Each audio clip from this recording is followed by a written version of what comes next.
Students, आज मैं class 10th math का चैप्टर 1 रियल नंबर्स का एक टॉपिक है आपका यूक्लिड डिवीजन एल्गोरिथम, उसको एक्सप्लेन करने वाला हूँ। देखो, उससे पहले एक बात समझो, आप लोगों ने ये जो एचसीएफ है ये 6th स्टैंडर्ड से पढ़ते हुए आ रहे हो, तो इसके बारे में हमें ज़्यादा डिफाइन करने की जरूरत नहीं है। लेकिन जो आप इस क्लास में पढ़ने वाले हो वो है एचसीएफ का ही कॉन्सेप्ट है, डिवीजन मेथड। उस डिवीजन मेथड का एक थोड़ा सा एडवांस वर्जन हम कह सकते हैं, वो है यूक्लिड डिवीजन एल्गोरिथम। ठीक है, अब वो एडवांस कैसे है, कैसे यूक्लिड ने उसको एक फॉर्मूले में कन्वर्ट किया है, उसको आज हम समझेंगे। ओके, तो स्टार्ट करते हैं इस वीडियो को। अब देखो, डेफिनेशन क्या कहता है कि given positive integers a and b there exist unique integers q and r satisfying a equals to bq plus r where r is greater than and equals to 0 less than b। कि किसी भी positive integer के लिए a और b के लिए कुछ दो यूनिक इंटीजर्स जो हैं q और r होंगे, जो इस टाइप से होंगे। अभी क्या कह रहा है कि मतलब कि आपने एक रूल पढ़ा है ना कि dividend equals to divisor into quotient plus remainder, तो ये वही फॉर्म है। R stands for remainder, Q for quotient, और ये हमारा डिविजर है और ये डिवाइडेंड है। अब इसको थोड़ा देखो, अब ये डेफिनेशन तो किसी के समझ में आएगा नहीं, तो ये हम एक एग्जांपल लेते हैं। सपोज करो मैंने एग्जांपल लिया 455 एंड 42। मुझे इसका निकालना है एचसीएफ। तो अब मैं पहले यूज करता हूँ डिवीजन एल्गोरिथम।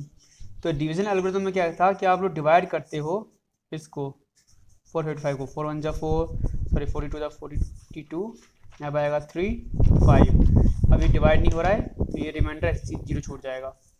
देन फिर 42 में 35 से डिवाइड करोगे, 1 टाइम में जाएगा 35 आएगा, क्या बचा 7।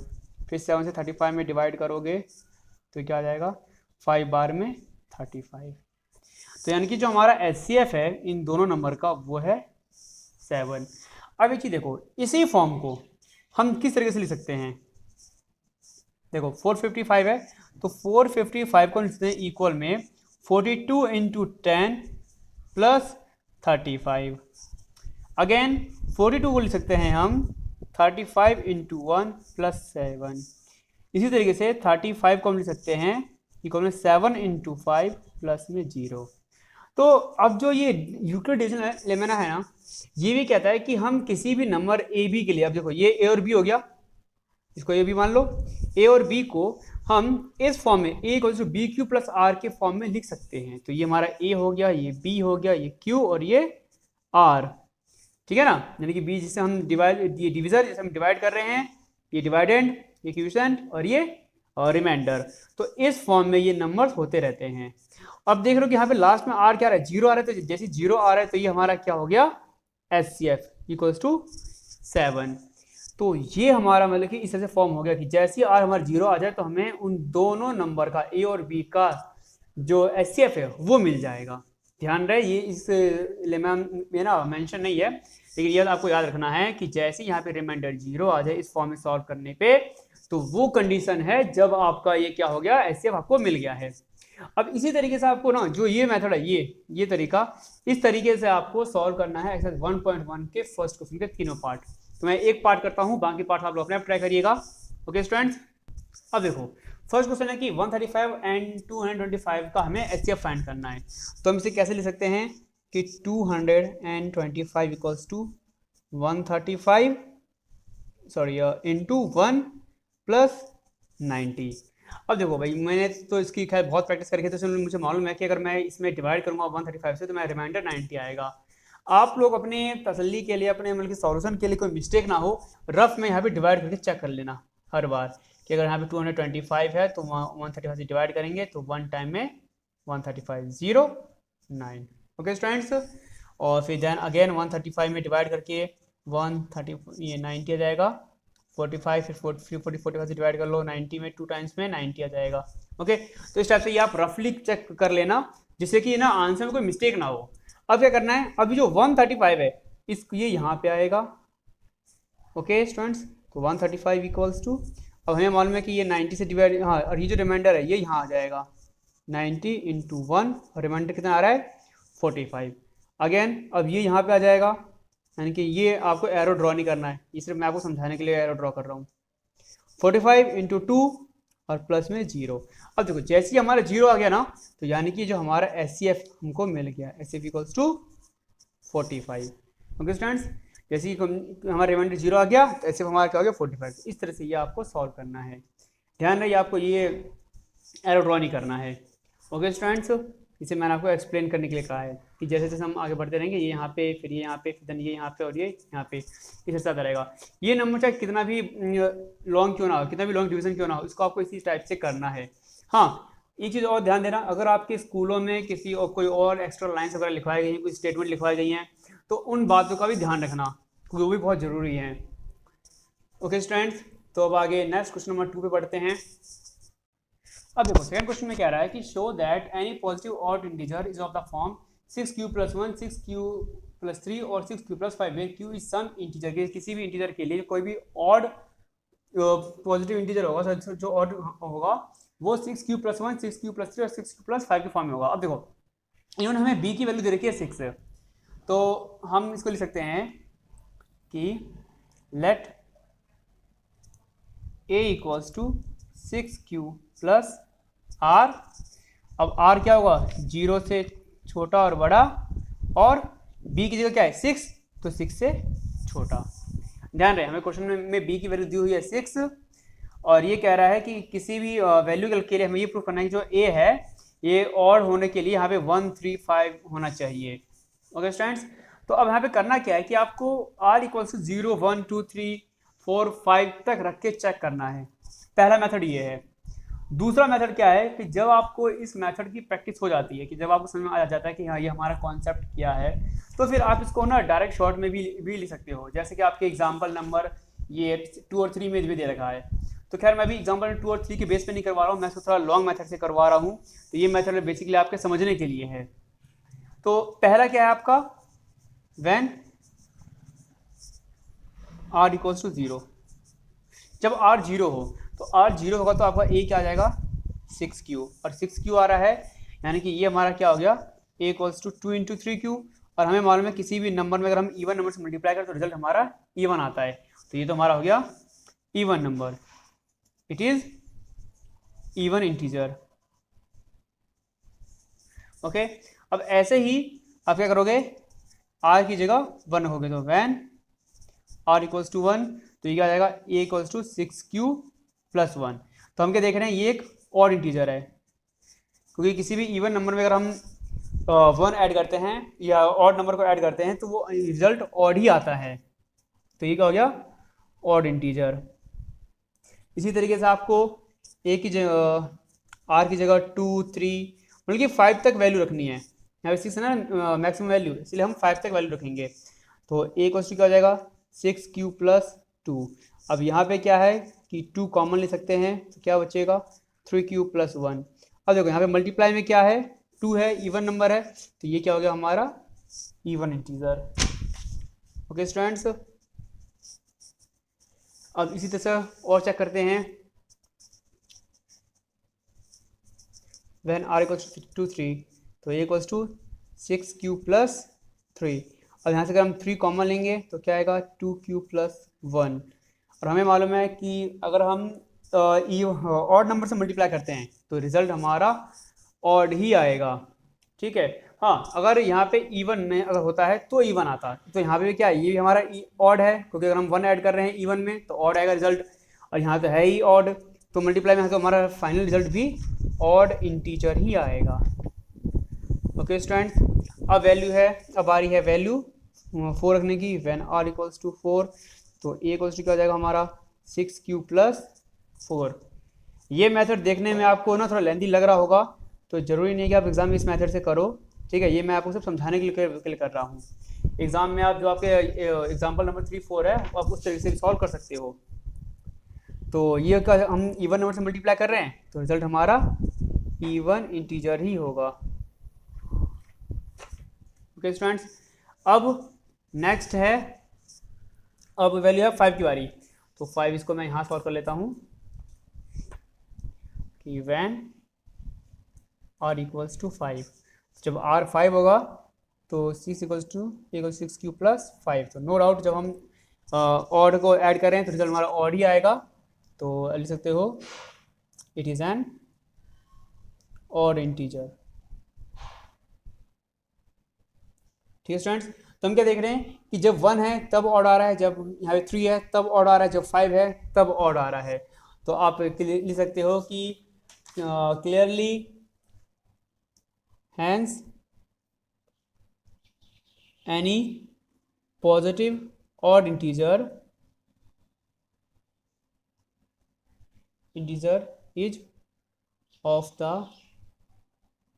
form 6 cube plus 1, 6 cube plus 3 और 6 cube plus 5 where q is some integer कि q जहाँ पे q क्या है, कोई इंटीजर है। अब ध्यान दें स्टूडेंट, अगर एग्जाम में आ जाए सपोज करो कि 4q+1 और 4q+3 का आपको ऑड प्रूफ करना है, तो सेम यही मेथड यूज़ करना है, बस ध्यान दें जहाँ जहाँ 6 है वहाँ पे हम 4 ले लेंगे। 8q+r आ जाए या 8q+1, 8q+3, 8q+5, 8q+7, तो वहाँ भी सेम यही मेथड यूज़ करना है, बस 6 की जगह 8 आ जाएगा। ओके स्टूडेंट्स, हाँ एक जैसा आप एग्जाम्पल में देख सकते हो, कह रहा है कि show that any positive odd integer is of the form 4q+1, 4q+3 where q is some integer. तो यहाँ पे इन्होंने सेम वही क्या है कि let start with taking a where a is positive odd integer, we apply the division algorithm a and b, जहाँ पे बी इन्होंने 4 लिया है, जैसे मैंने क्वेश्चन में b = 6 लिया था, इस क्वेश्चन में सेकंड में ऐसे इन्होंने b को 4 लिया है। तो अब यहाँ पे इन्होंने ना सॉल्व करने की बजाय डायरेक्ट स्टेटमेंट में लिख दिया है कि हाँ कि एक पहला तो r की वैल्यू हमारी 0, 1, 2, 3 होगी, और a can be 4q, 4q+1, 4q+2, 4q+3 where q is the q center. Then however, since a is odd, a cannot to be 4q or 4q+2 since they are both divisible by 2. तो ये तो इन्होंने एक बहुत short method में ना लिख के एक्सप्लेन किया है कि हाँ कि ये दोनों 4q और 4q+2 दोनों ही 2 से डिविजिबल हैं, इसीलिए ये जो है ऑड नहीं हो सकते हैं, इसलिए जो ऑड इंटीजर का फॉर्म है वो 4q+1, 4q+3 है। तो हो सकता है कि स्कूलों में आपको इस तरीके से भी, इस टाइप से भी शॉर्ट मेथड में ये क्वेश्चन सेम क्वेश्चन करवाया गया हो। ठीक है, मैं ये नहीं कह रहा हूँ कि आप मेरे मेथड से करिए। तो ध्यान देना, जो आपको मेथड स्कूल में करवा रहे हैं, जो आपको कंफर्टेबल लग रहा है, जो इजी लग रहा है, उसको यूज़ करिए। और एक बार अपने टीचर्स के साथ भी डिस्कस जरूर करना कि हाँ कि कौन से मेथड से ज़्यादा अच्छा रहेगा एग्जाम के लिए। ओके स्टूडेंट्स, तो अब बढ़ते हैं नेक्स्ट क्वेश्चन पे, क्वेश्चन नंबर 3, जिसमें कह रहा है कि एन आर्मी, आइए क्वेश्चन देखते हैं। कह रहा है कि an army contingent of 616 members is to march behind an army band of 32 members in a parade, कि 616 जो है टोटल मेंबर्स हैं मार्च में, और वो 32 मेंबर्स के पीछे हैं एक परेड में। Okay, the two group are to be march in the same number of columns, what is the maximum number of column in each they can march. तो इन शॉर्ट हमें इसमें क्या निकालना है, इसका एचसीएफ निकालना है। ओके स्टूडेंट्स, तो करते हैं, और एचसीएफ निकालने का मेथड हमें यही जो फर्स्ट क्वेश्चन में हमने मेथड यूज़ किया था वही यूज़ करना है। अब देखो, जो नंबर्स हैं हमारे पास वो नंबर्स हैं 616 जो टोटल मेंबर्स हैं, और 32 मेंबर्स इन अ परेड, की एक परेड में कितने हैं, 32 मेंबर्स हैं। ओके, तो अब इसको हम निकालेंगे एचसीएफ, तो 616 = 32 इंटू, अब मुझे ये नहीं मालूम यहाँ पे क्या आएगा, तो मैं काम करता हूँ, मैं यहाँ पे रफ में इसको डिवाइड करके चेक कर लेता हूँ। 31 × 32 9, यहाँ पे 2 आएगा, 29 पे 6 आ गया, तो अगेन इसमें हम डिवाइड करेंगे। ओके, 3 टाइम्स 27, 3 8 जा 8 टाइम्स से देखता हूँ 60, तो ये बना के रहा है 32 × 19 + 8। अब क्या 32 यहाँ पे आएगा, 8 इधर, तो 8 × 4 + 0, तो मेरा एचसीएफ क्या आ गया 8। यानी कि अकॉर्डिंग टू क्वेश्चन कह रहे हैं कि कितने मैक्सिमम नंबर ऑफ कॉलम कितने हो सकते हैं, तो मैक्सिमम नंबर ऑफ कॉलम जो है वो हमारे 8 हो सकते हैं, और हर एक कॉलम में 32 सोल्जर्स होंगे हमारे। सो स्टूडेंट्स, हमारा फोर्थ क्वेश्चन कह रहा है कि use Euclid division lemma to show that the square of any positive integer is either of the form 3m और 3m+1 for some integers m, कि किसी इंटीजर m के लिए किसी भी पॉजिटिव इंटीजर का जो स्क्वायर है वो 3m होगा या 3m+1 होगा। तो सबसे पहले क्या मानते हैं कि let x be any positive integer, कि x कोई हमारा पॉजिटिव इंटीजर है। अब x कोई पॉजिटिव इंटीजर है तो हमारा x = क्या हो जाएगा यहाँ पे 3q + r, और r की वैल्यू वही 0 से इक्वल और लेस देन 3, क्योंकि यहाँ पे हमारा b क्या है, b हमारा 3 है।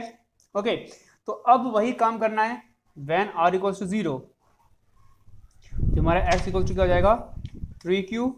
ओके स्टूडेंट्स, अब ये कह रहा है कि square of any positive integer, यानी कि इनका स्क्वायर, तो इसका स्क्वायर लेते हैं, taking square on both side, कि दोनों साइड हमें क्या लेना है, स्क्वायर लेना है। क्या हो जाएगा x square equals to 3q का होल स्क्वायर। तो अब इस 3q का होल स्क्वायर में से आप एक चीज़ देखो, मैं यहाँ से ये 3 कॉमन ले सकता हूँ, तो क्या हो जाएगा 3 इंटू 3q स्क्वायर। ओके, तो अब ये जो एक्स स्क्वायर है ये मेरा हो जाएगा x equals to 3m, where m equals to 3q square, जहाँ पे ये हमारा क्या है, एक 3q स्क्वायर है। ओके स्टूडेंट्स, तो एक हमारा फॉर्म आ गया 3m। अब नेक्स्ट चेक करते हैं व्हेन r इक्वल्स टू 1। ये हमें सिर्फ दो स्टेप में और करना है भी, r इक्वल्स टू 1 और r इक्वल्स टू 2। तो x इक्वल्स टू क्या हो जाएगा हमारा 3q प्लस 1। फिर से वही स्क्वायर लेना है हमें दोनों साइड,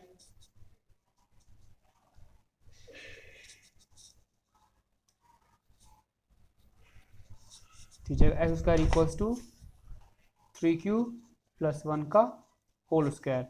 तो हमें मालूम है a प्लस बी का होल स्क्वायर क्या होता है, a square plus 2ab 2 into 3q into 1 plus b square. तो अब देखो, अब यहाँ पर क्या है कि हम 3 कॉमन ले सकते हैं, क्या बचेगा यहाँ पे 3q स्क्वायर बचेगा प्लस 2q बचेगा, और इस 1 को बाहर रहने दो। ओके स्टूडेंट्स, तो अभी हमारा क्या फॉर्म बन गया, ये हमारा फॉर्म बन गया 3m प्लस 1। 3m प्लस 1 का फॉर्म बन गया हमारा। अब यहाँ पे आप सेम वही लिख दोगे पहले की तरह, where m equals to 3q square plus 2q। अब लास्ट है r इक्वल्स टू 2, तो लफ लिखो वैन r इक्वल्स टू 2, जब हमारा r क्या हो 2 हो, तो ये क्या हो जाएगा x equals to 3q plus 2। Again on taking square on both side, तो ये हो जाएगा x square equals to 3q plus 2 का होल स्क्वायर। अब यहाँ पे थोड़ा सा कैलकुलेशन ना चेंज होगा, बहुत थोड़ा सा, तो ये थोड़ा ध्यान से देखना आप लोग। 2 का स्क्वायर, अब इसको हम 3q का होल स्क्वायर रहने देते हैं, और ये हो जाएगा प्लस 4 इंटू 3q प्लस 4। अब देखो यहाँ पे ये 4 आ रहा है, इस 4 में को हम 3 प्लस 1 ले सकते हैं, तो ये हो जाएगा 3q का whole square plus 4 into 3q plus 3 plus 1। अब 3 कॉमन ले लिया फिर से हमने, तो 3q स्क्वायर बचा प्लस 4q बचा, प्लस ये 3 कॉमन, यहाँ से 3 कॉमन लेंगे तो 1 बचा यहाँ पे, और प्लस में 1, तो ये फिर से क्या हो गया 3m प्लस 1। अब यहाँ पर क्या है m की value, where m equals to 3q square plus 4q plus 1। तो इस तरीके से हमने ये प्रूफ कर दिया कि कोई भी पॉजिटिव इंटीजर हो उसका जो स्क्वायर है वो 3m प्लस 1, और एक आपका ये रहा 3m प्लस 1 या 3m के फॉर्म में ही होगा। ओके स्टूडेंट्स, तो इस तरीके से हमको इन चीज़ों को प्रूफ करना है। नेक्स्ट जो क्वेश्चन है 5th क्वेश्चन, उसमें आप ना ये 9q प्लस r मत लेना, क्योंकि 9q प्लस r लो तो बहुत लेंथी कैलकुलेशन हो जाएगा। अब इसमें क्या रहा है, जैसे 5th क्वेश्चन में क्या रहा है कि use Euclid's division lemma to show that the cube of any positive integer is of the form nm plus 1 nm plus 8। Okay, तो यहाँ पे ना n के फॉर्म में है, तो हमें क्या करते हैं, हम यहाँ पे 3 ले लेते हैं, 3q प्लस r लेके की सॉल्व करेंगे, सेम ही करेंगे, बस क्या होगा जहाँ जहाँ हमने स्क्वायर लिया है वहाँ क्यूब लेंगे। तो एक बार मैं बहुत जल्दी से इसको सॉल्व कर देता हूँ। देखो कैसे, अगर हमने ले लिया x इक्वल्स टू फिर से वही 3q प्लस r, जहाँ पे r क्या है हमारा 0 से बड़ा या इक्वल और 3 से छोटा, ठीक है। तो जब आपका क्या होगा व्हेन r इक्वल्स टू 0, तो ये x इक्वल्स टू हो जाएगा 3q। अब यहाँ पे क्या लिखोगे, taking cube on both side, कि दोनों तरफ क्यूब लेने पे क्या हो जाएगा x cube equals to 3q का क्यूब। अब 3q का क्यूब मतलब क्या हुआ कि इसको हम यहाँ से इसको ले सकते हैं हम 9 इंटू 3 क्यू क्यूब। कैसे? अगर 3 का की पावर 3 है यानी कि इसकी वैल्यू 3 3 9 9 3 27 आता है, और यहाँ भी 9 3 27 होगा, तो ये इक्वल हो गया 9m, और m क्या है यहाँ पे 9 की q cube, where m equals to this. अब क्या रखना है आपको, when r equals to 1, s equals to 3 cube plus 1। अब फिर से वही क्यूब लेना है, मैंने लिखा नहीं है on taking cube both side, आप लिख लेना अपने आप। तो ये हो जाएगा, अब a प्लस बी का होल क्यूब क्या होता है, a cube plus b cube plus 3ab into a plus b. तो ये तो हमारा a प्लस बी के होल क्यूब का फॉर्मूला हो गया। ओके, तो अब इसको देखते हैं कहाँ से क्या कॉमन आ सकता है। यहाँ से 9 कॉमन आ सकता है, यहाँ से भी 9 कॉमन आ सकता है, और यहाँ पे ये 1 बच जाएगा। तो 9 कॉमन लिया मैंने, मेरे पास क्या बचा यहाँ पे 3 क्यू क्यूब बचा, प्लस यहाँ पे मेरा क्यूब ब्रैकेट में 3 क्यूब प्लस 1 बचा, और ये 1 बाहर छूट गया। तो ये क्या हो गया दोबारा 9m प्लस 1। यहाँ पे m क्या है 3 क्यूब, यहाँ पे आप लिख लोगे where m equals to 3 cube plus 3 cube plus 1। ये हो गया हमारा m की वैल्यू। अब आते हैं next, when r equals to 2। Okay, जब r इक्वल्स टू क्या हो 2 हो, तो x क्या हो जाएगा, x equals to 3 cube plus 2। दोबारा से इनका क्यूब, x का क्यूब 3 क्यूब प्लस 2 का क्यूब, तो क्या हो जाएगा, फिर से यही सेम फॉर्मूला जो हमने पीछे यूज़ किया है कि a cube plus b cube plus 3ab into a plus b। अब यहाँ पे क्या हो रहा है हमारे पास, कैसे ही रहेगा, यहाँ से 9 कॉमन, क्या बचा 3 क्यूब क्यूब बचा, और यहाँ से 2 क्यूब ब्रैकेट में 3 क्यूब प्लस 2 बच गया, और ये ब्रैकेट में 2 की पावर 3 है, यानी इसकी वैल्यू हो जाएगी 8। क्यों? क्योंकि 2 2 जा 4, 4 2 जा 8। तो ये क्या हो गया 9m प्लस 8, वेयर अब यहाँ पे हमारा m क्या है, m इक्वल्स टू m है हमारा 3 cube cube plus 2 cube 3 cube plus 2। तो ये हो गया हमारा वैल्यू। ओके स्टूडेंट्स, तो अब आप लोगों ने देख लिया कि किस तरीके से जो हमारा क्वेश्चन में दे रखा है 9m प्लस 8, 9m प्लस 1 और 9m, इस फॉर्म में हमारा जो है कोई भी पॉजिटिव इंटीजर का जो क्यूब है वो इसके फॉर्म में होता है। तो इस तरह से हमने इसको प्रूफ कर दिया है। तो जो क्वेश्चन नंबर 2 जो मैंने आपको ये 0 1 2 लिख के प्रैक्टिस करवाया था, उसको प्रैक्टिस करवाने का रीज़न ही यही था कि जो ये क्वेश्चन है ये तुम्हें अच्छे से समझ में आ सके। ठीक है स्टूडेंट्स, तो इस टाइप के क्वेश्चन की प्रैक्टिस करिए।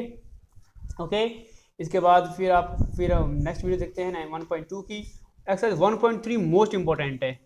अभी भी पिछले 2-3 साल से तो हर साल 1.3 से क्वेश्चन बोर्ड एग्जाम में पक्का आ ही रहा है। साथ ही मैं आपको ये भी बताऊंगा कि कौन सा क्वेश्चन कौन से ईयर में आया है, तो इसलिए इस वीडियो को पूरा देखा करिए आप लोग। Okay, and thank you for watching.